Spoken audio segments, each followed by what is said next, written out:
আমার আরও একটি নতুন ভিডিওতে তোমাদের সবাইকে স্বাগত। তো আমি তো রেডি হয়ে গেছি জামাই ষষ্ঠীতে যাওয়ার জন্য। আশা করি তোমরা এতক্ষণে আমার get ready with me for জামাই ষষ্ঠী এটা দেখে নিয়েছো। আজকের সারাদিন আমরা যা যা করব বা যা যা উৎসব অনুষ্ঠান হবে তারই ছোট ছোট ক্লিপিংস আমি ভ্লগ আকারে পোস্ট করব। তোমরা দেখতে থাকো, আশা করছি তোমাদের ভ্লগটা ভালো লাগবে। তো কুনালের জন্য তো এই শার্টটা আমি বের করে রেখেছি, এটা ওর জন্মদিনে আমার বাবা মা দিয়েছিল। আজকের প্রথমবার ও এই শার্ট আর এই প্যান্টটা পরবে। কি গো, বেশ হ্যান্ডসাম লাগছে কিন্তু তোমাকে। তো যাই হোক, দুজনে মিলে বেরিয়ে পড়েছি জামাই ষষ্ঠীতে যাওয়ার জন্য। মা তো বলেছিল আগের দিন থেকে মানে ওই শনিবার থেকেই বাড়িতে চলে আসতে, কিন্তু আমি বলেছি যে না, যেদিন জামাই ষষ্ঠী আমি সেদিনই আসবো। তার অবশ্য একটা কারণ আছে, বলছি শোনো। আসলে নর্মাল যে কোনো দিনে আমি এত সেজেগুজে আসি না। আজকে যেহেতু জামাই ষষ্ঠী একটা স্পেশাল দিন, তাই ভাবলাম একটু সেজেগুজেই যখন যাব তাহলে ওই বিশেষ দিনটাতেই যাওয়া যায়। যাই হোক, আমরা বাড়িতে চলে এসেছি, কিন্তু এসে দেখছি বাবা আর ভাই বাড়িতে নেই, তাই জন্য একটু মন খারাপ হচ্ছিল। কিন্তু তারপরেই মায়ের হাতের এই স্পেশাল লেবুর শরবতটা খাওয়ার পর মনটা একেবারে জাস্ট জুড়িয়ে গেল। ছোটবেলা থেকেই না দেখছি মা এই শরবতটা এত দুর্দান্ত বানায়, আমি সবসময় বাড়িতে এলেই মাকে বলবো যে তুমি আগে এই শরবতটা বানাও। বাবার বাড়িতে এলে কোন মেয়ের মনে লাড্ডু ফোটে না, তোমরা শুধু সেটা বলো। আমার তো বাবার বাড়িতে আসার এক সপ্তাহ আগে থেকেই মনের মধ্যে লাড্ডু ফুটতে শুরু করে। মা তো আগে থেকেই সব কিছুটা 90% মতো এগিয়ে রেখেছে, তাই আমি ভাবলাম আমি আর দেরি না করে ঝটপট থালাগুলো সাজিয়ে ফেলি। থালাগুলো সাজাচ্ছি আর মনে মনে ভাবছি মা সেই কত ভোর থেকে উঠে পড়ে একা হাতে এত সব কিছু আয়োজন করে রেখেছে। পিঠে পুলি থেকে শুরু করে লুচি পায়েস কি আয়োজন করেনি, সমস্ত কিছু আয়োজন জলখাবারের জন্য যেরকম করেছে ঠিক সেরকম দুপুরের লাঞ্চের জন্যও করেছে। চলো তোমাদের সাথে আমি একটা একটা করে সব কিছুটাই শেয়ার করব।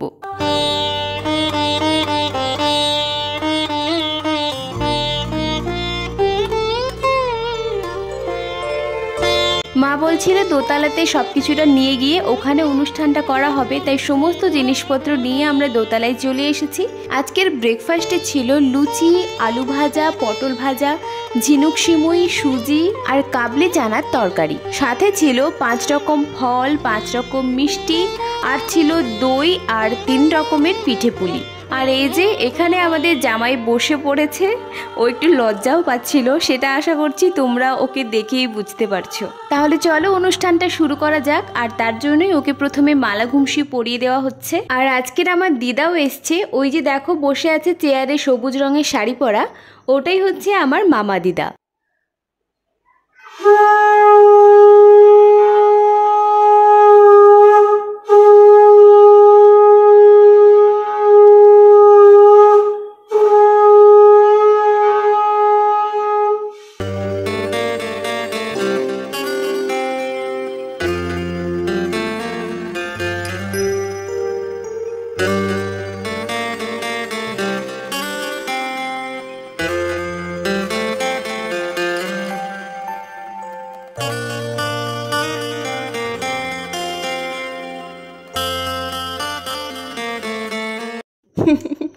এবার চলছে গিফট দেওয়া নেওয়ার পালা। মা বারবার আমাকে বলে দিয়েছিল যাতে মায়ের জন্য আমরা কিচ্ছু না কিনি, কিন্তু ওই যে মায়ের জামাই, সে কি আর আমার কথা শুনবে? জামাই ষষ্ঠীতে মায়ের জন্য আমরা কি কিনেছি বা মা আমাদের জন্য কি কিনেছে সেটা অবশ্যই তোমাদের সাথে শেয়ার করব পরবর্তী কোনো ভিডিওতে। তাহলে চলো ঝটপট করে আমরা ব্রেকফাস্টটা করে নিই। জামাই ষষ্ঠীর দিন এত পরিমাণে গরম ছিল সেটা বলে বোঝানো যাবে না। লিটারালি হাঁপিয়ে গেছি, প্রচন্ড গরম।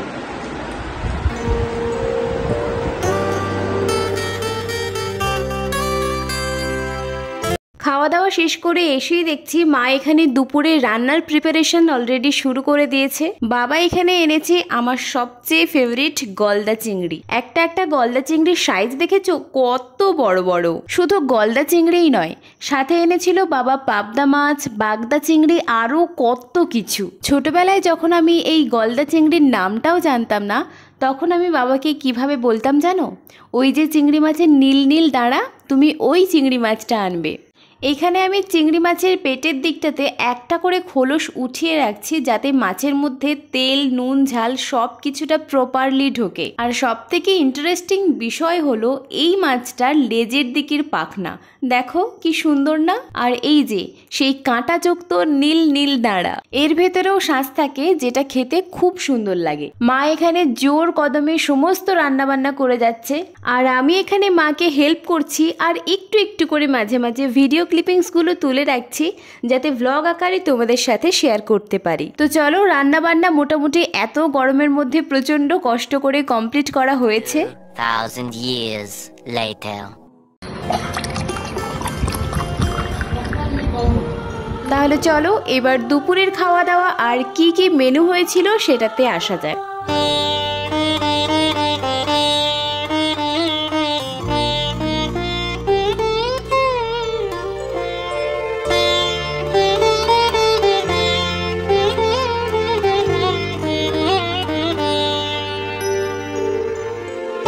লাঞ্চে ভাতের সাথে ছিল আলু ভাজা, বেগুন ভাজা, কাঁচকলা ভাজা, বড়ি ভাজা, আর এখানে রয়েছে ডাল, পটল চিংড়ি, সর্ষে পাবদা, সাথে রয়েছে গলদা চিংড়ির মালাইকারি, আমের চাটনি, এর সাথে রয়েছে দই, মিষ্টি, আম আর পাঁপড়। প্রচন্ড গরমের জন্য আমরা দোতলায় যাইনি, নিচেই বসে পড়েছি 2-3টে ফ্যান চালিয়ে দিয়ে।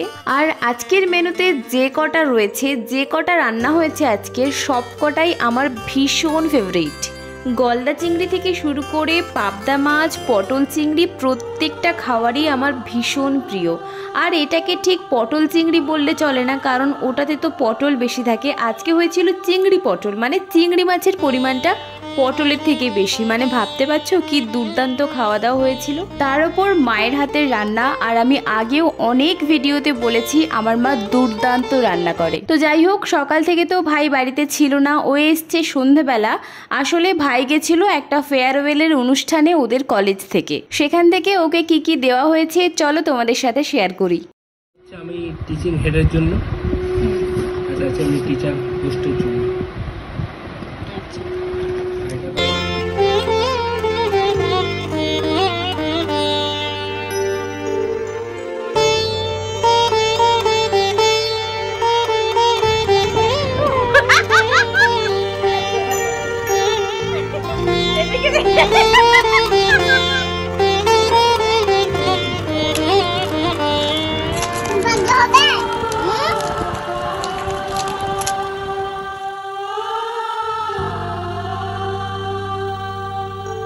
খাওয়া দাওয়া কিন্তু এখনও শেষ হয়নি, তো ভ্লগটা তো আমি সেদিন শেষ করতে পারিনি। আর মাঝখানে ছিল সোমবার আমার বাবার বাড়িতে সম্পূর্ণ নিরামিষ, তাই আজ সকাল থেকে মানে মঙ্গলবার থেকে আমি আবার এই ভ্লগটা কন্টিনিউ করছি। মা সকালের কাজকর্মগুলো সেরে এসেছে পুজো করার জন্য, আর সাথে চলে এসেছে আমার সেই 2 যমজ বোন। আর এখানে যত রকমের ফুল দেখছো সবকটাই কিন্তু আমাদের নিজেদের গাছের ফুল।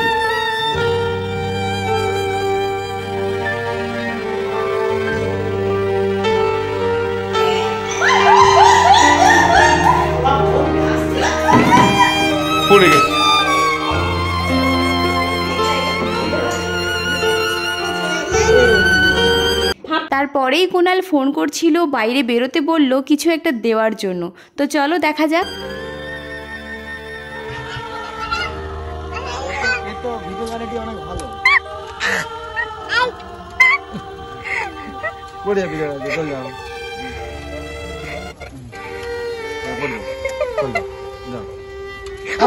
তাহলে চলো এবার পেপারটা খুলে দেখি ভেতরে কি রয়েছে। দেখবে আসো, কি সুন্দর বড় বড় সাদা সাদা জামরুল এনেছে। গাছ থেকে এক্ষুনি পেড়ে এনেছে, তো তাই জন্য নিচে পড়ে থেতলে গেছে, হোক ধুয়ে খাওয়া যাবে। জামাই ষষ্ঠীর প্লেটে দেওয়ার জন্য এই কলাগুলো বাবা এনেছিল। কলাগুলো এত পুষ্টি, দেখো ফেটে গেছে। আমরা এদিকে ব্রেকফাস্ট করছি, আর ওদিকে দেখছি মা দুপুরের রান্নার তোড়জোড় শুরু করে দিয়েছে। তাই আমিও চটপট খাওয়া দাওয়া শেষ করে এগিয়ে এলাম মায়ের হাতে হাতে একটু কাজ করে দেওয়ার জন্য। আপাতত কি কি রেডি হচ্ছে সেটা তোমাদের একটু দেখিয়ে দিই। এখানে হচ্ছে আলু ভাজা, আর এখানে হচ্ছে ঢ্যাঁড়স ভাজা, কুঁদরি ভাজা, আর এখানে দেখছি আদা রসুন বেটে রাখা হয়েছে, আর মিক্সিতে রয়েছে টমেটো পেস্ট। এখানে পোস্ত দিয়ে আলু ভাজা রয়েছে, যেটা ভীষণ টেস্টি লাগে। যাই হোক, এখানে সমস্ত ভাজাভুজিগুলো রাখা হয়েছে। আর এই প্লেটে রয়েছে বাবার জন্য আঝালা ভাজাভুজি। আজকের দুপুরে সাদা ভাত আর মাটন এটা তো রয়েছেই, তাই আমি ভাবলাম চটজলদি বাসন্তী পোলাওটা তৈরি করে নিই। বাসন্তী পোলাওটা সম্পূর্ণভাবে আমি তৈরি করেছিলাম, তোমাদের সাথে পরে কোনো একদিন রেসিপিটা শেয়ার করব। আর মাটনটা সেদিন মা রান্না করেছিল, হয়েছিল দুর্দান্ত স্বাদের। এর রেসিপি কিন্তু আমি অলরেডি একটা শর্ট ভিডিও করে আপলোড করে দিয়েছি, তোমরা কিন্তু চাইলে অবশ্যই সেই ভিডিওটা দেখতে পারো।